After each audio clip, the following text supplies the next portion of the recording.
if you can, please go to the What Really Is page and share. We're already live, so you can refresh. And if it's too much of a hassle, don't bother. Almost there. Good morning, everyone. If we're already broadcasting, just gonna take a second to share this.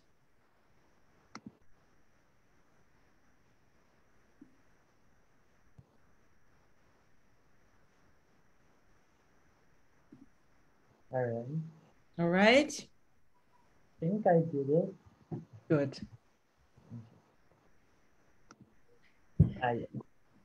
Perfect. I'm set up. All right. So good morning. Morning. In Hebrew, we say Shabbat Shalom. At this point, it is already the weekend. It's Shabbat. And it's a beautiful time to enter this kind of encounter of exploration that is coming from quietness, from love to life, and to the, let's call it for a moment, the spiritual dimension of life, the mysterious. And yeah, I think quietness is the best word. This is also something that is important in Shabbat. So from this quietness, not in terms of being quiet, but we want to try and keep the quietness in mind. I would just like to ask you, how are you this morning? How is it for you to be here and to share from here on a personal level? We are here in a personal encounter. And this is where we also invite people to be with us. Personal with us, and also be personal with yourself. We want to take the things we're talking about really into our experience, life experience, and each one with themselves. Yeah, I like this idea that there is a day where you can be a little bit more quiet, and there is not like this push to just go on and go on and go on, because it's like so anchored in reality, my reality, you know, everything is going on all the time. We're coming out of COVID, maybe going back into it, but there is like this sizzling in the air and lots of things going on. And I've been really feeling that in the last week or weeks or months. Actually, it's like, I don't know, I am interested in the world and in people and in connections, and because it brings so many opportunities to learn things. And you know, I want to face struggles, and I want to, yeah, not run away from things, but take them as opportunities to come to new insights and find new ways of being. But also, it's a lot. It's a lot. And yeah, I guess like if you invite learning into your life, it's a commitment that is like really worth it. But also, you can't just always choose, you know, what is the next opportunity, and things just come into your life and you got to deal with them on the spot and somehow process them. And yeah, can be a little overwhelming at times. Yeah. Can you give examples? Just so that, you know, because when you say that it's like it never rains, it pours. So it's like it really comes from every direction.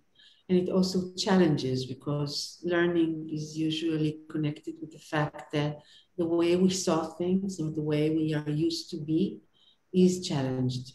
It's almost as if you can't do that anymore. That's like a road not to be taken. But then can you speak a bit about how that really happens in your life today, and what How do Um, how do you go about it? yeah, I've been like involved in like relationships of different kinds with different people, and there's like this complex social organism, a very sensitive social organism somehow, because it's not just my connections with people, but also their connections going on. Um, and yeah, like I don't want to go into too much detail because it's also touching on other people's lives and on some like more private things. But I've been trying to do justice to all of these people somehow, and whilst also trying to do justice to myself and my own desires and my own boundaries. Um, and that's just been that's just been a lot to navigate. And I have this journaling practice, so I write a lot, to try and like not have everything just floating around and getting messy and confusing, but actually to sit down and like start pulling out one thread of thought, or like just something that is like, going on that my soul has been responding to. I've been doing a lot of mapping, both of like these relationships, but also like writing down my feelings and looking back at these things that I've been writing in the last 2 weeks, um, as a way to like gather myself and like, even though I'm really concerned about all these other people, like I can only really do this like work with love if I can also be centered in myself in some way. So that's how I've been like trying to deal with the complexity, and like take also time to not do anything. Maybe not enough, but definitely been doing some of that. Sometimes, it's like on the one hand, there's this question about creativity where you shape life and you make interventions and you do things, but also life comes to you, and sometimes the only thing you can do is to like let go of control and allow yourself to fall. And it's very hard, just letting go of control. Actually, this reminds me of the question that we got in the last session, because Marcus Stefan was asking about like um, a question that he's been holding for himself, about the distinction between who we really are and who we are not. um, if I'm trying to like read that question or what's inside that question, I think it's partly about also this question of like myself is not like a closed thing, it is permeable to the world. Like I am me, but I am also in the world, and um, I can direct, and that can come from me, but also like this letting fall and letting go of control also means giving up control over who I am to some extent. And it's like always these like two processes at work. I feel that in order to, sorry, Ruti, it's okay? Sure. Uh, in order, there's something that is, I think, pretty crucial. It's a dramatic word, or maybe, but yeah, I think it's pretty dramatic what I'm about to say. The willingness, or the even being able to give up control of who I am, this who I am that you're referring to, has to do with knowing that there is something that is more than the self. There is like acknowledging that there is life, there is life, not in just life, like life, plants, life, energy. We don't like to use the word so much because it's been worn out, but something that is beyond myself and what I understand. I'm watching, just a little anecdote. I'm watching the David Lynch masterclass now. The way he gives in and obeys the mystery is so phenomenal. And he keeps saying this in different ways. It's not about me. It's not like when I say something that needs to be in a certain way, is because I am serving the idea, like the idea that came to me, that I feel, that, and it's um, he's not busy with himself. We were talking before about being busy with things to happen like this or like that, being this person or that person, busy. And you're talking, Ivan, about not doing. This is so hard for us. So referring to the question, maybe the greatest challenge, or one of the greatest challenges, is to acknowledge, accept this thing that is beyond. We don't need to say what it is, but it is something that you can sort of, that you want to know, that you can rest on. You know what I mean? This quietness, Wuti, maybe it's also related. When you leave everything, when you drop everything that are not really things, you cannot really hold on to them. But when you agree to drop it, it's like a leap of faith, because to the mind, it says, you're gonna die. But we want to practice this.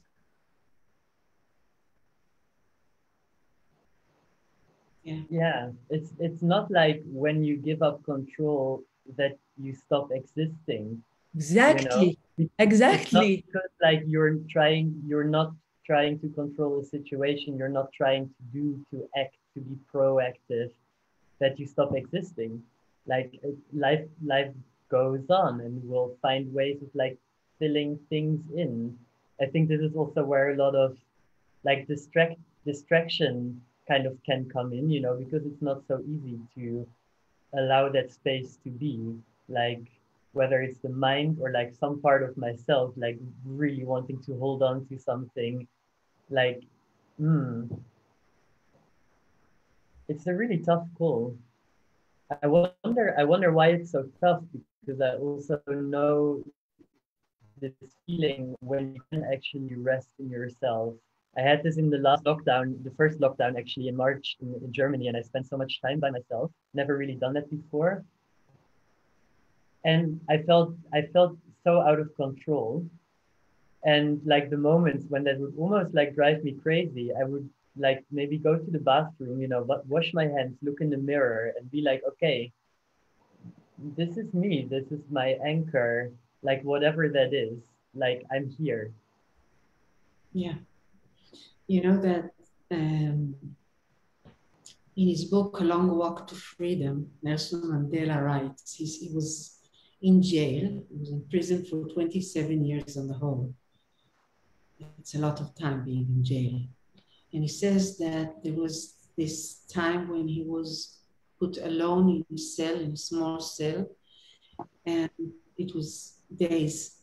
He couldn't count the days, he lost track of time. And he was sitting there, he was actually lying there on the floor. And he said that he felt that he was losing his mind, that since there was no other side, no other person, anyone else that was besides him, he started losing the sense of where he is and where he is not, which leads me to the question, to Marcus's question, because when you speak about a mystery, you cannot speak in language that says what it is, because when you say what it is, you already talk in the language of things. You can only discern, you can distinct between the thing itself, which is not graspable by the mind and also not to the senses, but yet is very alive and very there. And on the other hand, when you say what is not, you don't go into the illusion, into the things we've created with our minds. I'm sure that you haven't seen that, but in one of the major newspapers in Israel, they published exactly, I think, 2 or 3 days after our first session, they published what they called the new dictionary of the sexual identities. Okay, they didn't even say identity. They said the new vocabulary describing sexuality. And what they said was that they had like, I think, 13 or 15 different descriptions. Okay, starting with gay and lesbian, and then going to binary, transgender, and queer, and then going into more details, more specific. And I was looking at that, and I was thinking to myself that what a beautiful world it would be if each one of us had made acquaintance with that way of being, that way of looking at things within himself, and giving permission to live that, to express this in his or her everyday life. And what a terrible world it would be if that would start to be identities, and then there would be the rights and the struggle and the argument and the separation that comes with identities. I would love to hear what you can say about this. Oh, just one moment. So when we go to what we are not, okay, we are not a description, we are not a thing, we are not our past, we are not our hopes, we are not our needs, we are not our fears. If we go through all of those, not definitions, then what is left is the thing itself. It is that thing which manifests itself in everything, but is not a thing. So that's the beauty of it. Okay, so when we talk about the mystery, we cannot talk in the language of things, nouns, that we cannot grasp this. So that's for Marcus, and thank you for the question. So about that. Yeah. I mean, like, I think these things, these definitions and these words and these categories, they can be who I am. Like I know from a time when, like, for example, I thought of myself as a heterosexual woman because that was the category that was available to me.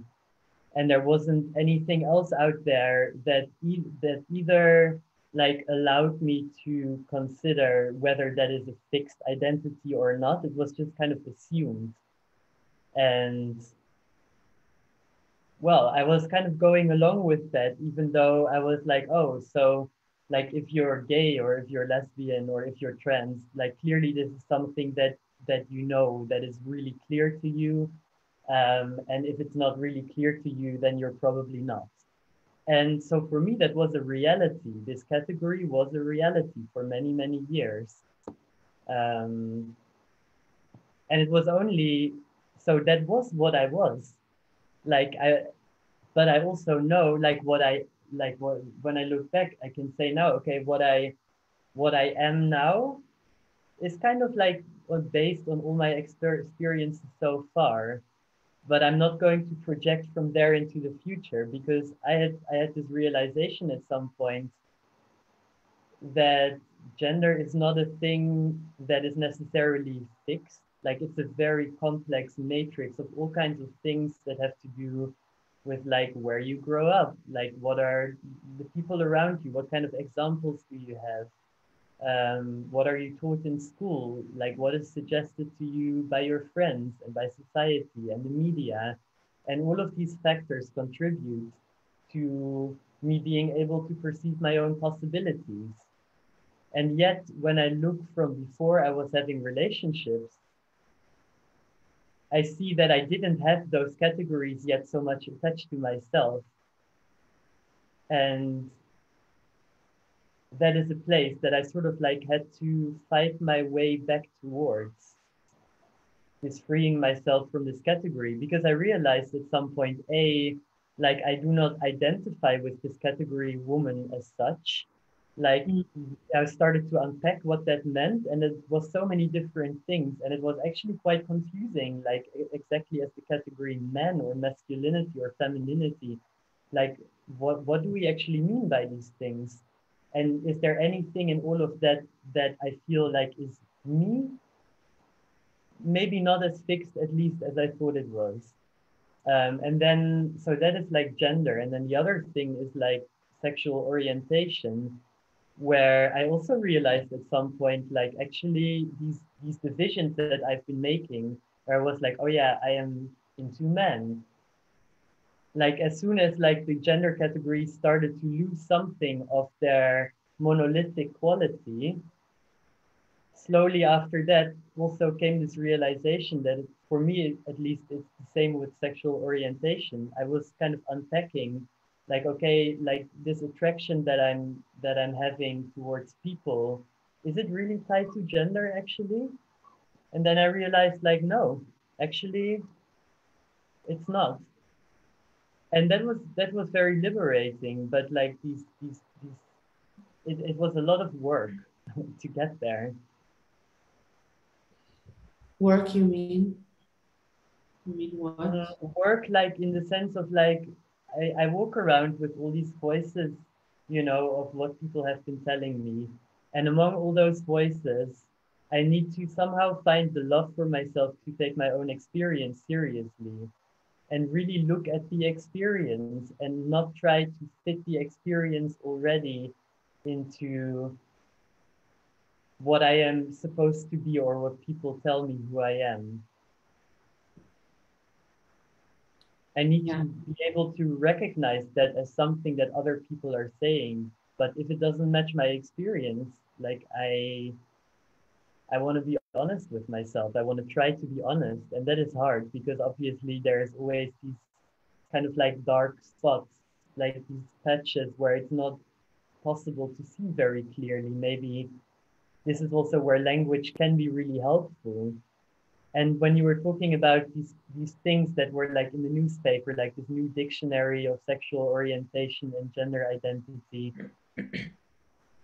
on the one hand, I feel like it's wonderful because I think people have been more open about the diversity of their experiences. On the other hand, I also still see this pattern even within the LGBTQIA plus community, where there is then like a repetition of this pattern. Like, okay, someone has identified themselves as gay.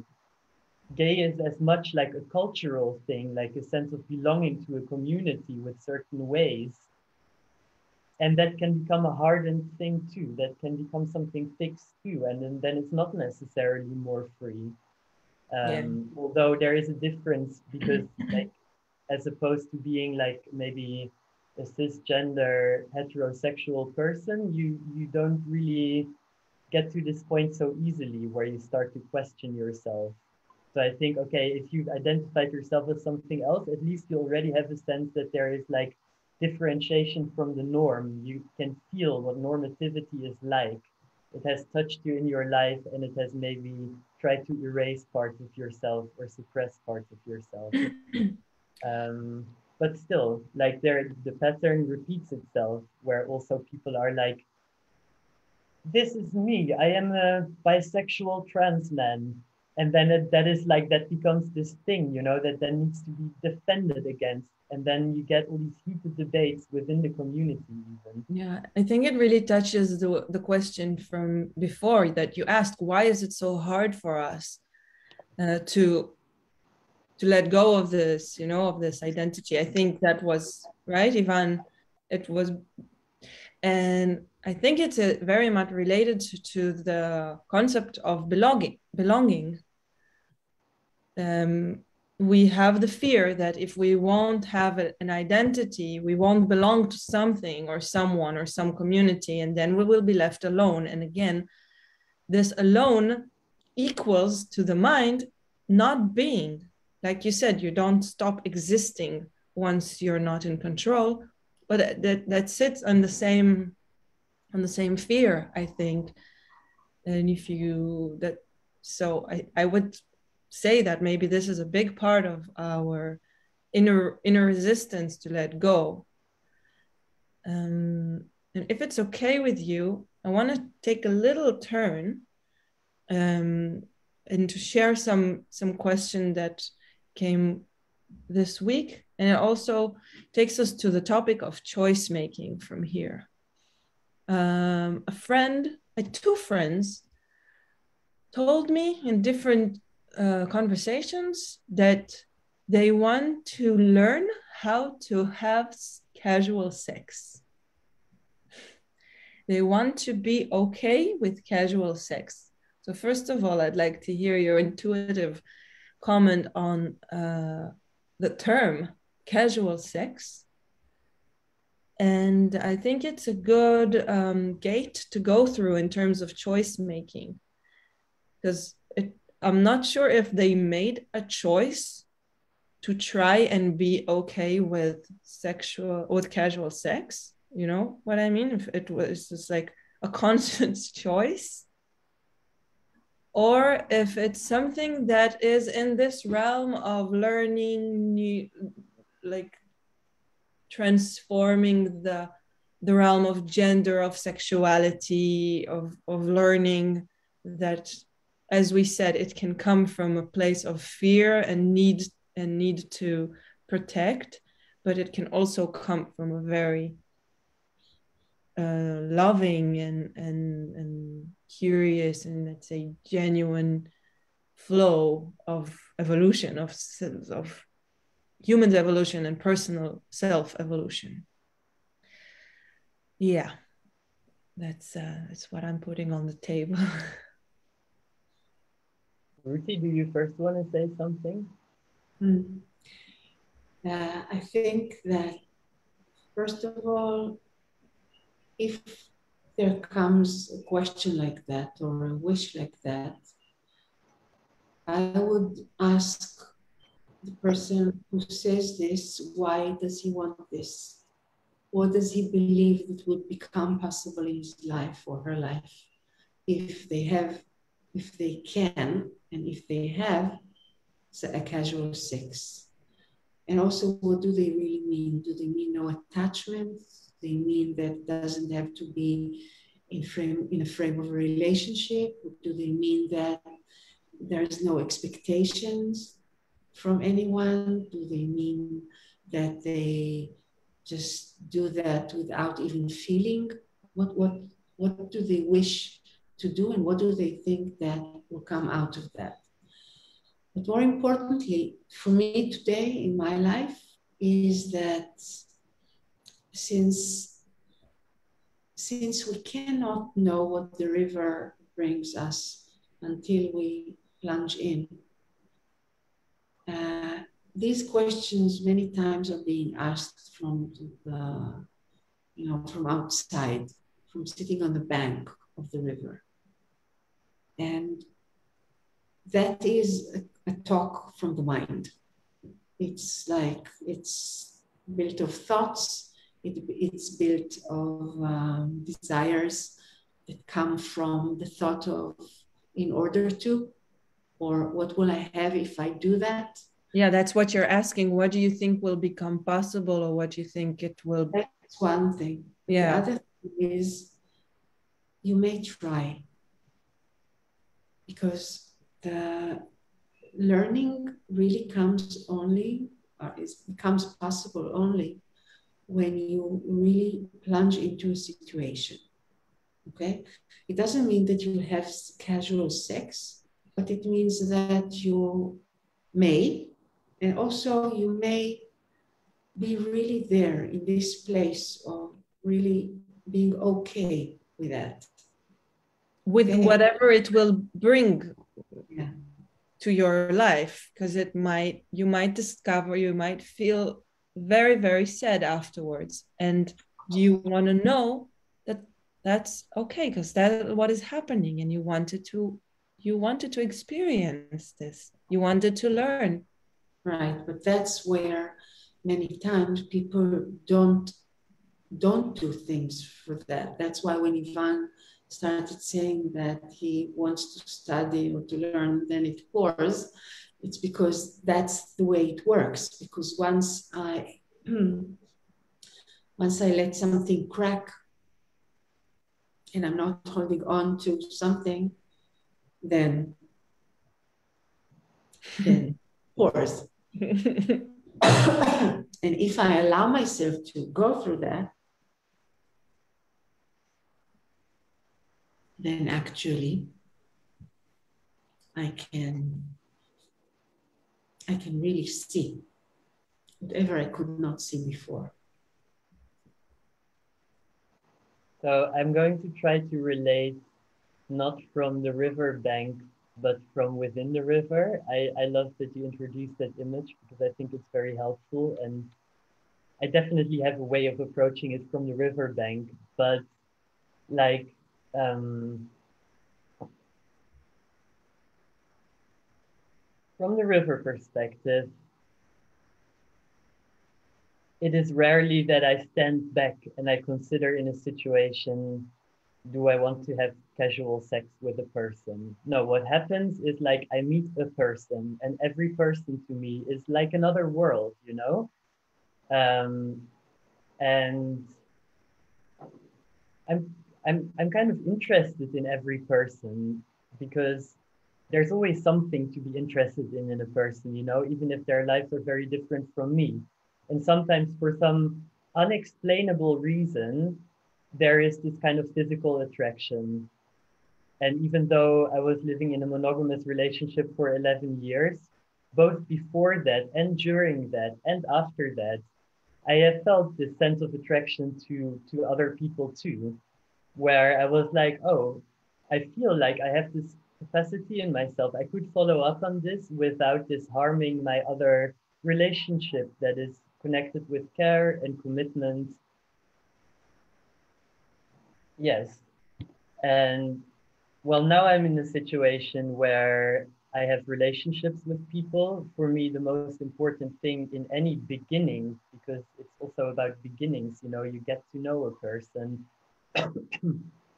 or you get to know them in, you're maybe going to get to know them in this special way that sex enables. Um, for me, I really need to be able to feel free to follow up on these things. So I have like also very clear agreements with all my partners of different kinds that is kind of a that is something I desire in my life. And if they share that desire or if they're okay with that, then it's good. If not, there is going to be a clash of interests that it's probably not going to work, you know, because I've also really felt like how suppressing my own desire to connect with a person on a sexual level has caused a lot of suffering. But then, okay, so that doesn't mean that it's then going to be all easy from that moment on. Because, like, for example, now I've been having this kind of interaction with a person where there has been this sexual attraction. And maybe some people would say, like, oh, yeah, and then you had casual sex. I'm like, okay, but actually, for me, sex is not like a reductive thing. There is like a lot of in society this kind of slut shaming, you know, or like this idea like maybe a relationship can be even better if you don't have sex, or like sex messes things up, so let's not do that. I don't know, like I like having sex with people if the people feel right for that. So I like, and I care about everyone that I connect with. So for me, it's not so much about this question like, oh, is there going to be a commitment or this or that? But what I do need to feel is that I can be on the same page with this other person and what is going on in their life. And if they are having multiple relationships, to feel like it's okay that we can do this, you know, without necessarily wanting to pin down where it goes.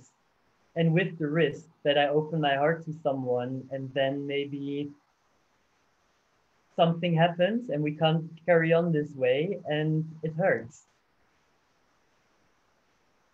So yeah, like it's like partly like it's wonderful that in life it's possible to experience this kind of excitement that comes from this very close proximity that can be that you can get to when you have sex with a person.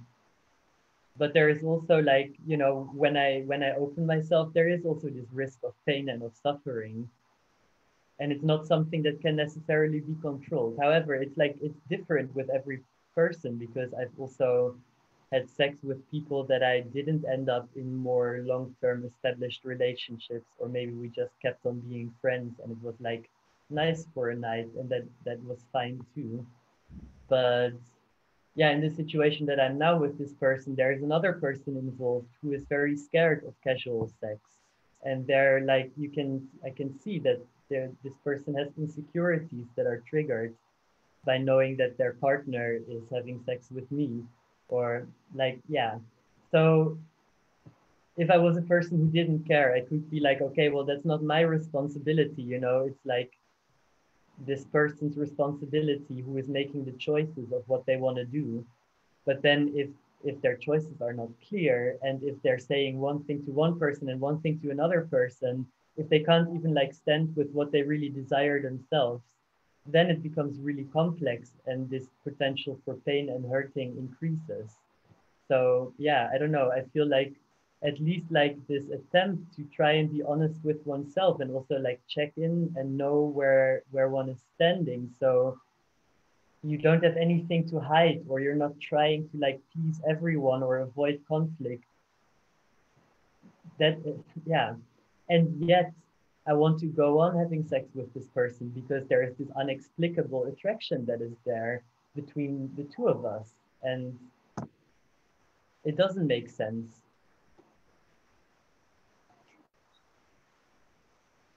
You know, I'm asking myself, because what I'm seeing is that there are actually two things that we connect now in our conversation, and I don't think they're one. I think it needs to be discerned.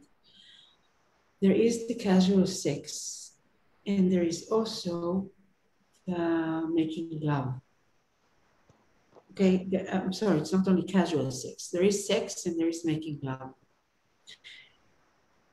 And one of the things that happens many times is that since we say that we are not a thing, or we're not a persona, then making love also doesn't happen.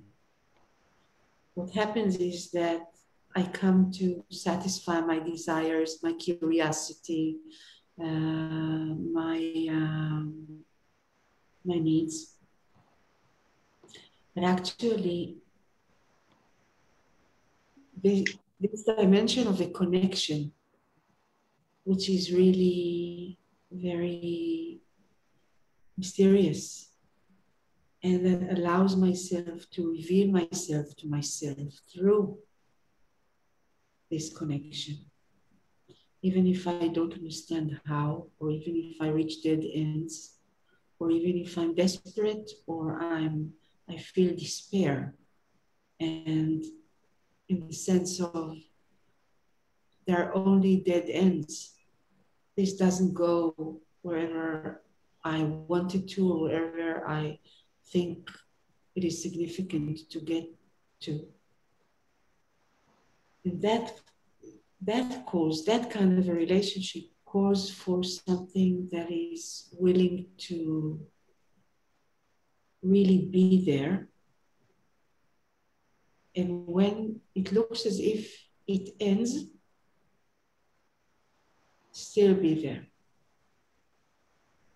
Okay, when I don't get what I want, or when it doesn't happen the way I think it should, or where I am not the person that I wanted to be, or I see things in me that I still don't know how to live with. And yet, mystery keeps me there. Despair and frustration appear, fear appears, anger appears, and yet I'm there staying. When you see this, or when you hear this, what is your, what do you see? What do you feel? Where does it take you?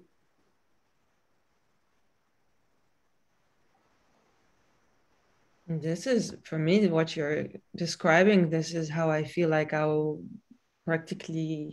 was reborn in the last few years. We are being taught to avoid unpleasant situation. If something is not good for you, then walk away or solve it. And if you can't solve it, walk away. And then we walk around fear and pain in cycles. And we walk beside life. I met you, Ruti, when I was 32, and you were the first person who told me, so you're hurt, so what? So you're in pain. So what? What really happens to you when you're in pain? And I'm like, I'm crying and I can't do things. And so, slower. You can't do things? Is it real? Is this really the truth? When you're in pain, you can't do things. Like, you were the first one who. And then I started walking life with pain hand in hand. And that is literally feels like being reborn. You are in life and you agree to experience things to their fullness. And you relearn love, you relearn intimacy, you relearn peace. Everything changes when you agree to stay where everything tells you to walk away. Mm-hmm. I really feel like I earned my life by learning doing this. And it was so beautiful when I asked the question about this casual sex, and Woody, you said it so simply. She can try, you know? I didn't even think about telling her that. Mm-hmm. Try. It's so simple. Worst thing that will happen, you'll get hurt.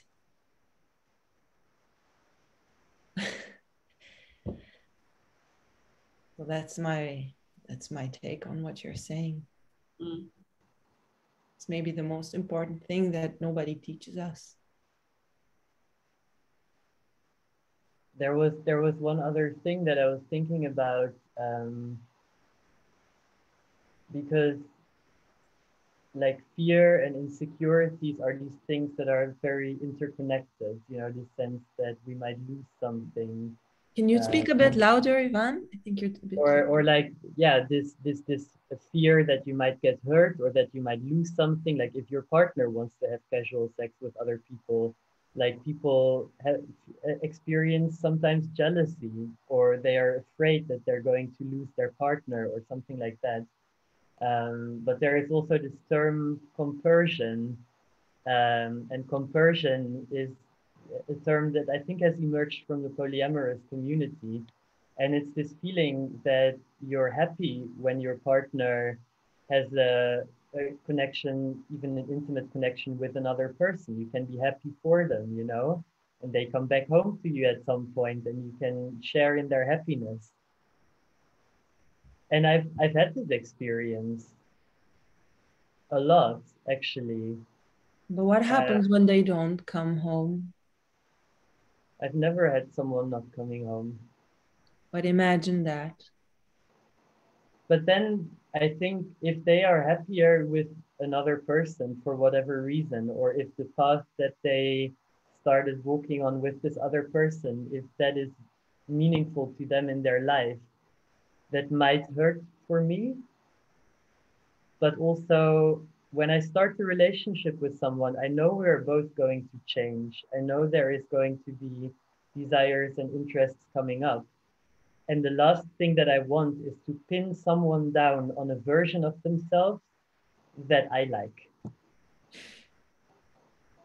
I would rather that someone goes off and travels onwards in their own life. And if that means that we can't be connected anymore or our connection can't stay the same, I'd still rather have that they do that than that I stay with this person and they actually like need to be somewhere else.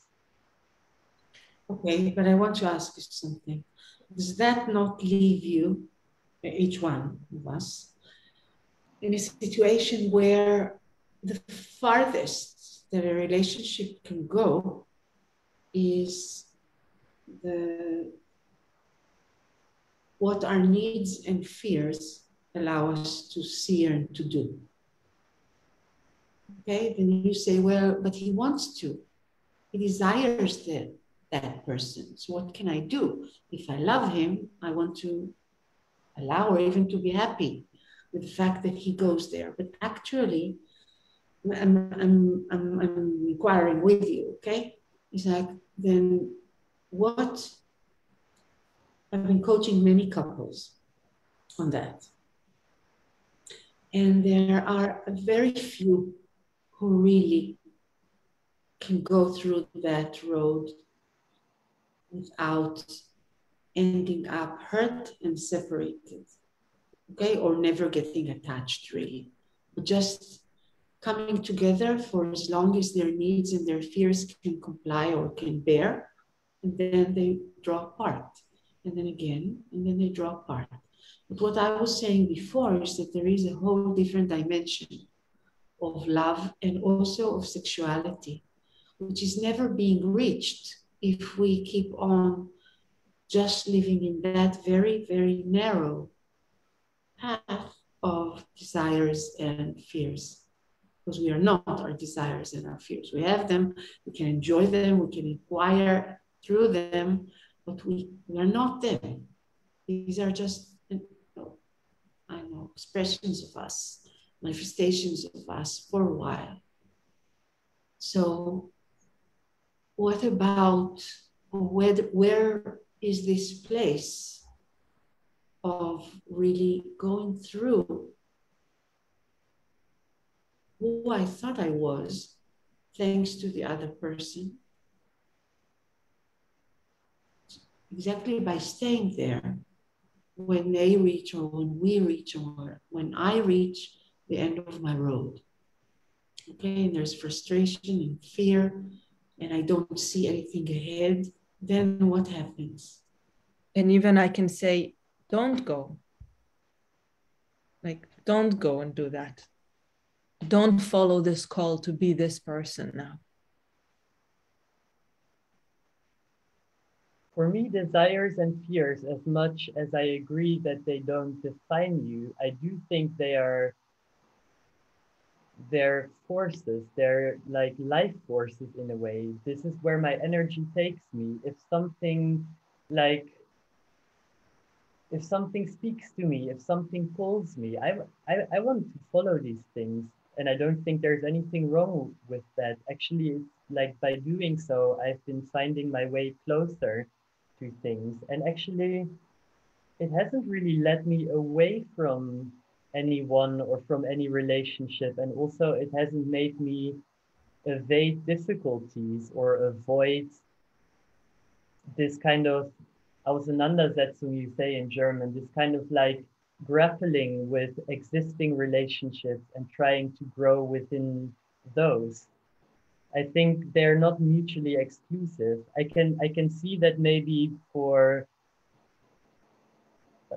couples who are used more to this idea of having one-on-one monogamous relationships, there is a lot of like there are a lot of challenges that maybe where then either it's like, okay, they make this concession, but they're not really happy with it, or they decide to then walk away from the relationship, or one of them does. I see that happening too, but it's not my experience. Okay, but what I'm saying to you actually is that you might not know that this is your experience because there is a dimension that happens in a relationship, and it doesn't have to happen under a certain form. Yeah. But there is this dimension of crossing a line that you thought ends you or is impossible for you just because you love someone who says, no, please don't. Okay. And from what you're saying, and I can, of course, resonate with that also, you say that is actually imposing on someone your fears or your limitedness and actually asking him for, in the name of love, to give up on themselves or to not explore or inquire into who they really are. And that, of course, is also very true. But there is the other side of beauty, the other side of exploring love, which says when you find a limit through your partner, when you don't do something because the person you love is asking you not to do that, okay? And even if you know that in their hearts and in their essence that is not necessary, or nothing will happen to them if you will go there, and sometimes it's not true, then there is a dimension of love that is unknown to whoever never crossed that that line. I'm saying it is good news, not as bad news. I'm saying it is where I believe, where if I see myself as my fears and my desires, then that is actually close to death, or to like putting me in a cell just in the name of love. But if I come closer and I become more intimate, then the fact that someone is asking me not to go somewhere would make it possible for me to encounter my eternity, to encounter a level of love that is not created by me, but that I can dwell in, that I can, be, it would give life to me in a different dimension that I've known before. Does it resonate with you?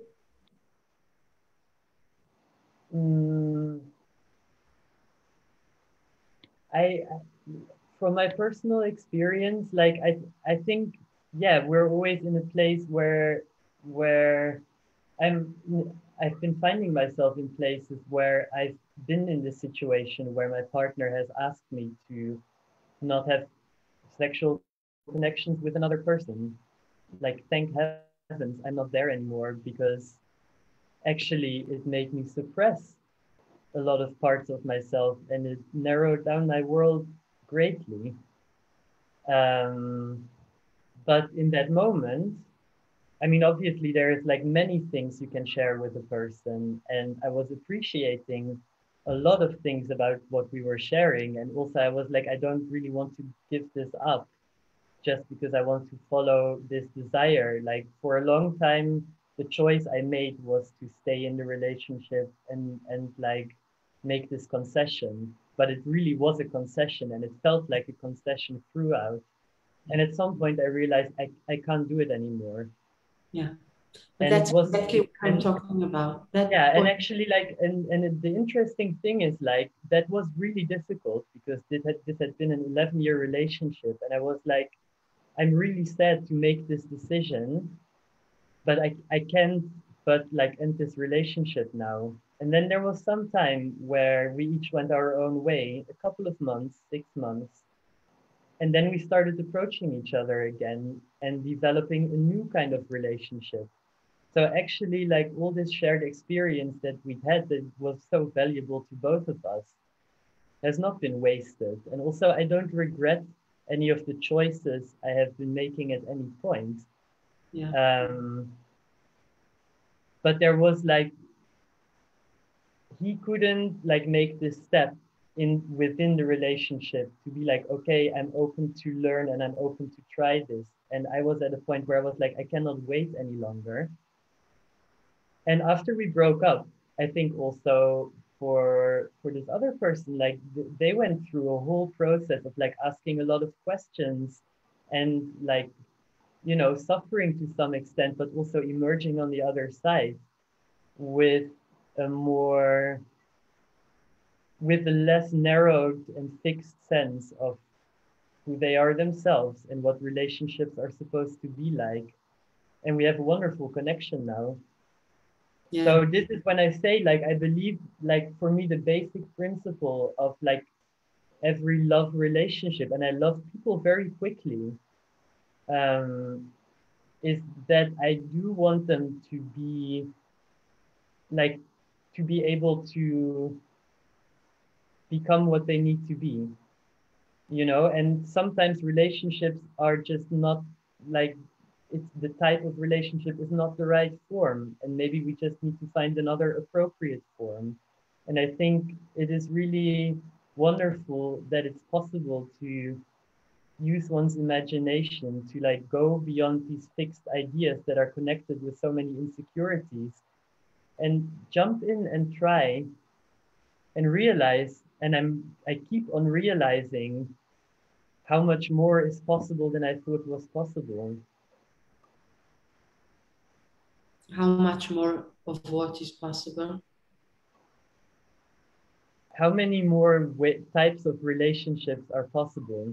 When you love a person and this person loves you, you'll find a way. Even if that sometimes means that for a period of time you go separate ways. Yeah. I'd like to ask the question just to conclude with today, because what you said now, in my eyes, is very beautiful, and it calls for a lifetime, a journey that's a lifetime journey. I do think, I do see that going there without having the other side aware, awakened, and explored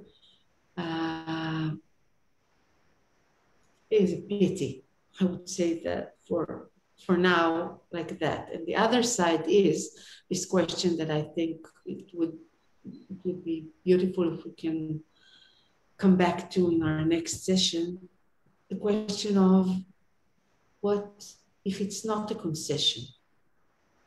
If it's not that you give up on something, meaning at a certain time you would not do something, as you said, you would allow yourself not to do something. But if you do, if you don't treat that as an either or, if you don't think that you gave up on something in order to maintain the relationship, but if you take this as a guideline, as a calling, and you don't see it as giving up on something,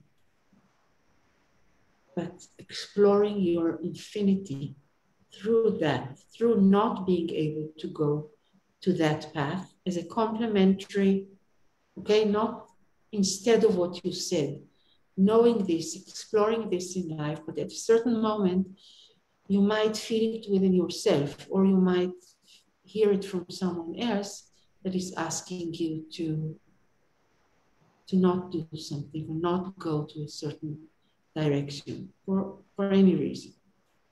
Again, if you don't think that it takes away something from you, but you realize that it's some kind of a guidance that you're getting, some kind of a calling that you may hear, and that it always will bring you in touch with something that's much greater than what you've seen up till now, then what do we see there? What will you see there? How would you go about it? It's of course for all of us. It's not only for you. It's for all of us once we acknowledge that it's not, that the thought that says that something is being taken away from me, or that I will be able to, excuse me? Or stopping me, like caging me. Yeah, then if it's not that, then what is it? That's the question that I would appreciate, that will be, along with what you just described so beautifully, just to hold them both and let them work within us and see what happens. Okay? All right, let's get back to that next time. Good. Thank you. Thank you very much. Shabbat shalom. Shabbat shalom. All right. Bye-bye. Ciao.